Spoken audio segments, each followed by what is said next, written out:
चलिए आज कहानियों की दुनिया में गोता लगाते हैं, खास तौर पे उन कहानियों में जो कहीं ना कहीं हम सबकी यादों का एक बहुत गहरा हिस्सा है। याद है वो जमाना जब एक ही कहानी हर रात सुनने का मन करता था? और कमाल देखिए, उसका जादू कभी कमी नहीं होता था। कहानी वही, किरदार वही, पर हर बार सुनने का मजा ही कुछ और था। असल में हर कहानी अपने आप में एक पूरी दुनिया बसा लेती है। आज हम ऐसी ही एक जादुई दुनिया को थोड़ा और करीब से जानेंगे, जिसे हम लोक कथा कहते हैं। तो तैयार हैं इस सफर के लिए? तो सबसे पहला सवाल तो यही उठता है कि आखिर ये लोक कथा होती क्या है, इसका मतलब क्या है। देखिए, लोक कथाएं वो कहानियां हैं जो एक पीढ़ी से दूसरी पीढ़ी तक जाती हैं, लेकिन जुबानी तौर पर। ज्यादातर इनका कोई एक लेखक नहीं होता। ये तो जैसे पूरे समाज की, पूरे समुदाय की अपनी कहानी बन जाती हैं। और सबसे दिलचस्प बात यह है कि इन कहानियों के लिए कोई सरहद, कोई समय की सीमा मायने नहीं रखती। एक ही कहानी आपको थोड़े बहुत बदलाव के साथ दुनिया के अलग अलग कोनों में सदियों से सुनाई जाती हुई मिल जाएगी। तो ये होता कैसे है? सोचिए, घर में कोई बुजुर्ग एक कहानी सुनाता है, बच्चे उसे सुनते हैं, अपनी याद में रख लेते हैं, फिर जब वो बड़े होते हैं तो वही कहानी अपनी अगली पीढ़ी को सुनाते हैं। बस इसी तरह थोड़े बहुत फेरबदल के साथ ये कहानियां सदियों तक जिंदा रह जाती हैं। चलिए अब आगे बढ़ते हैं और इन कहानियों के सबसे जादुई पहलू को देखते हैं, यानी कल्पना की वो ऊंची उड़ान जो इनमें भरी होती है। इन कहानियों की एक बहुत ही अनोखी बात है।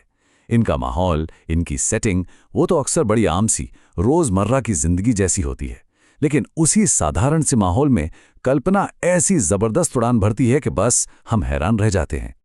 तो इस कल्पना की दुनिया में क्या क्या मिलता है? अरे यहाँ तो जानवर और पक्षी इंसानों की तरह बातें करते हैं, प्रकृति के गहरे राज खुलते हैं, परियां भी हैं, भूत प्रेत भी, मनगढ़ंत राजा रानियां हैं, और तो और कभी-कभी तो पहाड़, नदियां, ये सब भी एक किरदार बन जाते हैं। इसका मतलब ये हुआ कि ये कहानियां सिर्फ मनोरंजन नहीं है, ये हमारी वाचिक परंपरा की धरोहर हैं। मतलब एक ऐसी कीमती विरासत जो हमें हमारे पुरखों से मिली है, जुबानी तौर पर। अब आते हैं इस पूरी बातचीत के सबसे जरूरी हिस्से पर। ये कहानियां सिर्फ कल्पना की उड़ान नहीं हैं, ये तो हमारे समाज का आईना है। ये समझना बहुत जरूरी है कि ये मनगढ़ंत लगने वाले किस्से असल में समाज का ही एक अक्स होते हैं।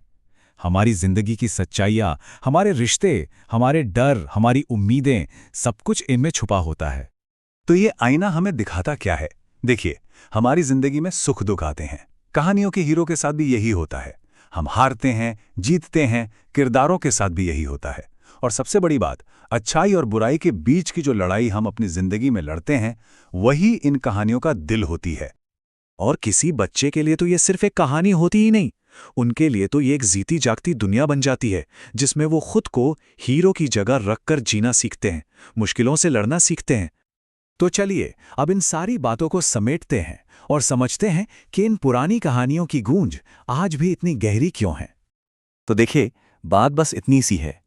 लोक कथाएं अपनी जड़ में, अपने दिल में इंसान के संघर्षों और खुद जिंदगी की ही कहानी है। सारा जादू, सारी कल्पना असल में हमारे अपने अनुभवों को समझने का एक तरीका भर है। इसीलिए ये सिर्फ बीते जमाने के किस्से बनकर नहीं रह जाती। ये एक जिंदा विरासत है जो आज भी हमें हमारी जड़ों से और एक दूसरे से जोड़े रखती हैं। और अब जाते जाते एक सवाल आपके लिए छोड़ रहा हूं। जरा सोचिए, अगर आज के इस दौर पर, हमारी इस दुनिया पर कोई लोक कथा लिखी जाती तो उसके किरदार कैसे होते और इसमें अच्छाई और बुराई की लड़ाई किस शक्ल में दिखाई जाती? इस पर विचार जरूर कीजिएगा।